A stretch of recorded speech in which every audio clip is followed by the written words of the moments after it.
আজ ৩রা এপ্রিল ২০২৫, সেই সাংঘাতিক দিন যেদিন এসএসসি মামলার রায় ঘোষণা হওয়ার কথা এবং হলো, এবং এতক্ষণে সবাই জেনেও গেছেন যে সমস্ত চাকরি বাতিল হলো এবং কিছু কিছু মডিফিকেশনস হয়েছে।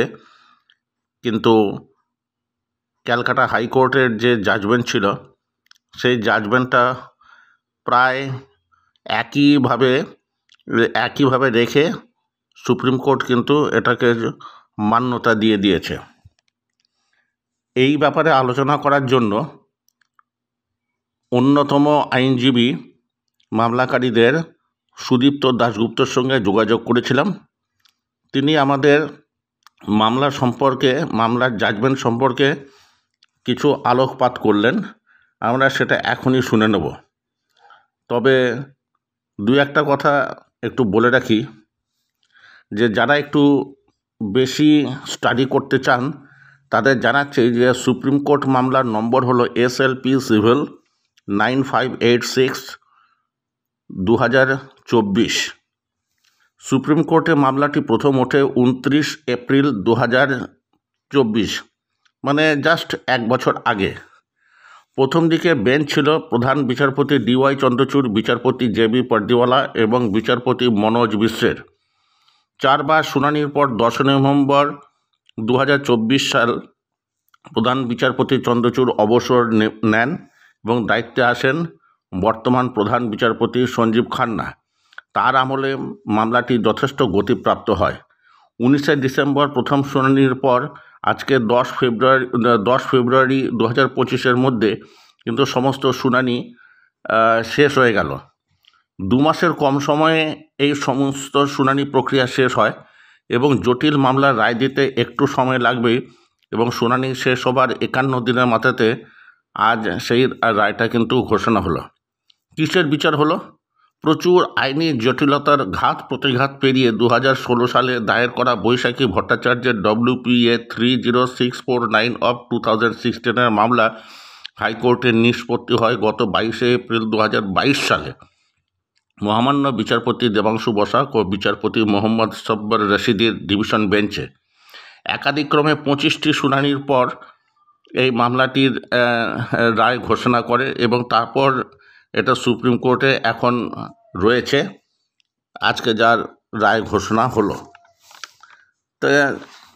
তাতে উনি কি জাজমেন্ট দিয়েছিলেন ডিভিশন বেঞ্চ, তার মধ্যে গুরুত্বপূর্ণ দু একটা অংশ শোনাচ্ছি যাতে পরবর্তীকালে সুদীপ্ত দাশগুপ্তর আলোচনাটা শুনতে সুবিধা হয়।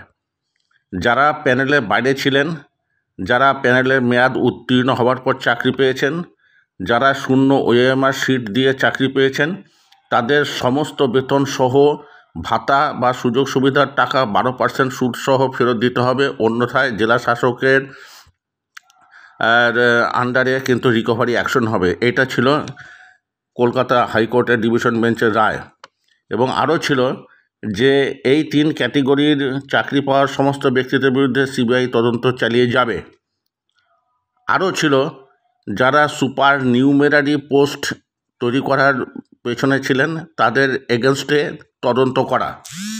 তা আজকে এই সমস্ত ব্যাপারে সুপ্রিম কোর্ট কি রায় দিলেন সেটা অন্যতম আইনজীবী সুদীপ্ত দাশগুপ্ত ব্যাখ্যা করবেন, এবং এই ব্যাখ্যার শেষে the operative part of the judgment কিন্তু দিয়ে দেওয়া হলো। অনুগ্রহ করে সেটাও দেখবেন। এবং খুব খারাপ লাগছে সেই সমস্ত ক্যান্ডিডেটদের জন্যে যারা বিনা দোষে শাস্তি পেলেন। যাই হোক, তারা আরেকটা সুযোগ পাচ্ছেন এবং তাদের জন্য রইল সমস্ত রকমের শুভকামনা। আসুন দেখুন সুদীপ্ত দাশগুপ্ত কি বলছেন। সুদীপ্ত বাবু, আপনাকে ক্যাম্পাস ফ্লাশ চ্যানেলে স্বাগত। আজকে বলুন। আজকে তো 41 পাতার রায় তো বেরিয়ে গেল সুপ্রিম কোর্টে, এবং দেখতে পাচ্ছি যে ওখানে দুটো ভাগ হয়েছে। একটা হচ্ছে স্পেসিফিক্যালি টেইন্টেড এবং নট স্পেসিফিক্যালি টেইন্টেড। এই ব্যাপারটা একটু বুঝিয়ে বলবেন? দেখুন, আরেকবার একটু আপনি প্রশ্নটা কি জানতে চাইছেন? মানে প্যারা 45 and 6 যে হুম।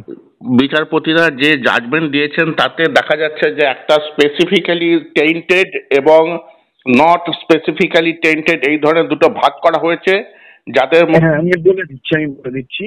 ডিভিশন বেঞ্চের যে জাজমেন্ট, আচ্ছা সেইখানে বলা হয়েছিল যে সিবিআই আপাতত এই ক্যান্ডিডেটদের পেয়েছে যারা প্রমাণিত টেইন্টেড, বেআইনিভাবে চাকরি পেয়েছে, এরা তাদের বেতন পুরোটা ফেরত দেবে। এটা হলো 1 নম্বর ডিরেকশন। আর 46 নম্বর প্যারাগ্রাফের ডিরেকশন হলো যে যারা এর বাইরে যারা আছে তারা নতুন যে পরীক্ষা হবে সেই পরীক্ষায় বসবে এবং তাদের কোনো বেতন ফেরত দিতে হবে না, আর এর রিল্যাক্সেশনও পাবে। আচ্ছা, এই যে প্রথম যখন এই রিট পিটিশনটা করা হয়েছিল বৈশাখী ভট্টাচার্যর তরফে, তখন যে আবেদন ছিল এবং বর্তমানে এই জাজমেন্টে যেটা পর্যবেসিত হলো, তাতে কি দুটোর মধ্যে কোনো সাযুজ্য থাকছে, না এটা তো তৃতীয় অবস্থা বেরিয়ে এলো? এইটা আইনের বিষয়। আমি একটা পার্টিকুলার জিনিস চেয়ে মামলা করলাম, কোর্ট সে মামলা চলাকালীন কোর্টের কাছে আরো অনেক তথ্য আসলো, তখন কোর্টের সেই পাওয়ার আছে সেই নতুন যে তথ্য তার ভিত্তিতে আমি যে আবেদন করেছিলাম সেইটাকে মোল্ড করে অন্য কিছু দিতে পারে যদি সেইরকম কোনো ইনক্রিমিনেটিং তথ্য কোর্টের কাছে আসে, এবং এই ক্ষেত্রে সেটাই হয়েছে। আচ্ছা, তাহলে বৈশাখী ভট্টাচার্য বা অন্যান্য আবেদনকারীরা তারা কি এতে খুশি এই জাজমেন্টে? দেখুন, যারা এই মামলা করেছিল তারা মামলা করেছিল কারণ তারা দেখেছিল যে তাদের চাকরিটা চুরি হয়েছে, তারা যোগ্য, তাদের চাকরি না দিয়ে অনেক অযোগ্যরা চাকরি করছে। তারা মামলা করেছিল যে তাদের যেন সুবিচার হয়। এবার দুভাবে সুবিচার হতে পারত, যে এদেরকে চাকরি দিয়ে দেওয়া, কিন্তু কোর্ট মনে করেছে যে প্রকৃত সুবিচার যদি করতে হয় পুরোটা বাতিল করে নতুন করে এরা আবার পরীক্ষায় বসবে, এবং এই পরীক্ষাটা যেটা হবে শুধুমাত্র এরাই বসবে, আর পুরোটা যাতে স্বচ্ছতা সহকারে হয় কোর্ট দেখবে। আচ্ছা, এইবারে নতুন পরীক্ষায় যারা বসবেন তাদের জন্য কি ক্রাইটেরিয়া ফিক্স করা হচ্ছে, যে তাদের কি নতুন করে অ্যাপ্লাই করতে হবে, না অটোমেটিক্যালি তাদের কাছে অ্যাডমিট দেখুন, কার্ড? সেটা সেই বিষয়ে জাজমেন্ট কিছু বলেনি, সেটা যারা পরীক্ষা নেবে এসএসসি তারা ঠিক করে দেবে। আচ্ছা আচ্ছা, এই যে যাদেরকে এই নতুন যাদেরকে বলা হচ্ছে যে পুরনো চাকরিতে তারা ফেরত যেতে পারেন, তাদের মধ্যে কি সেন্ট্রাল গভর্নমেন্টের চাকরিও কি রয়েছে, না শুধু স্টেট গভর্নমেন্টের চাকরি? না না, সেন্ট্রাল গভর্নমেন্টের যদি কেউ থাকে সেটাও ইনক্লুডেড। আচ্ছা, আর তারা এই যে পিরিয়ডটা, এই যে তারা যে ছিলেন এই এই যাবতীয় যে সিনিয়রিটি বা অন্যান্য এই সমস্ত ব্যাপারটা বোধহয় কিছু বলা হয়নি এখনো?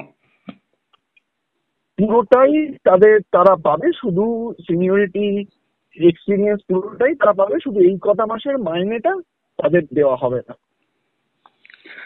আচ্ছা, এরপর আমি লাস্ট একটা জিনিস জানতে চাইছি, সেটা হচ্ছে যে টেইন্টেড ক্যান্ডিডেট হিসেবে স্পেসিফিক্যালি কাদেরকে চিহ্নিত করা হলো, কারা টেইন্টেড ক্যান্ডিডেট? যারা যারা এক্সপেরিয়েন্স প্যানেলের পরে চাকরি পেয়েছে, যারা আপনার প্যানেলের বাইরে আছে তবু চাকরি পেয়েছে, যারা ব্ল্যাঙ্ক ওএমআর দিয়ে বা ওএমআর এর 4টে ফিল আপ করে পুরো নম্বর পেয়ে চাকরি পেয়েছে, এদেরকেই আপাতত চিহ্নিতকরণ করা হলো।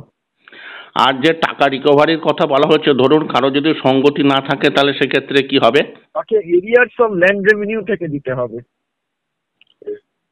এটা সরকারের টাকা, এটা আমাদের জনগণের টাকা, সেই করের টাকা থেকে এনাদের মাইনে হয়, এবং এই জন্যই ফেরত দিতে হবে কারণ তারা সেই টাকাটা নিয়েছে চিটিং করে, ফ্রড করে, তাই এই টাকা তারা নিতে পারে না। আপনাকে শেষ প্রশ্নটা রাখছি, সেটা হচ্ছে যে সরকার কি কোনোভাবে বলতে পারে যে এই টাকাটা তাদেরকে দিতে হবে না? না, সরকারের এটা বলার আর কোনো এখতিয়ার নেই। একমাত্র যদি আবার এই রায় সুপ্রিম কোর্টে কোনো রিভিউ পিটিশনে চেঞ্জ হয় তাহলেই হবে, আদারওয়াইজ কারোর কোনো এখতিয়ার নেই বলার। আপনাকে অশেষ ধন্যবাদ এই ইনফরমেশনগুলো দেওয়ার জন্য। ধন্যবাদ। নমস্কার।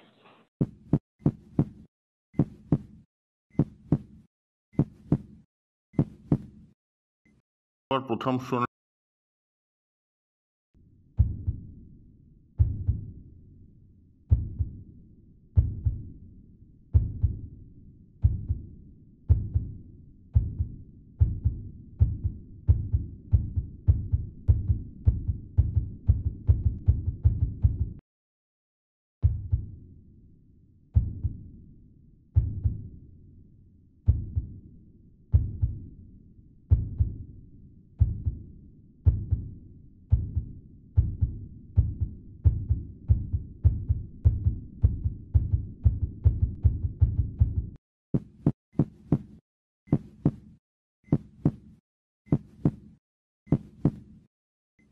প্রথম শুনানি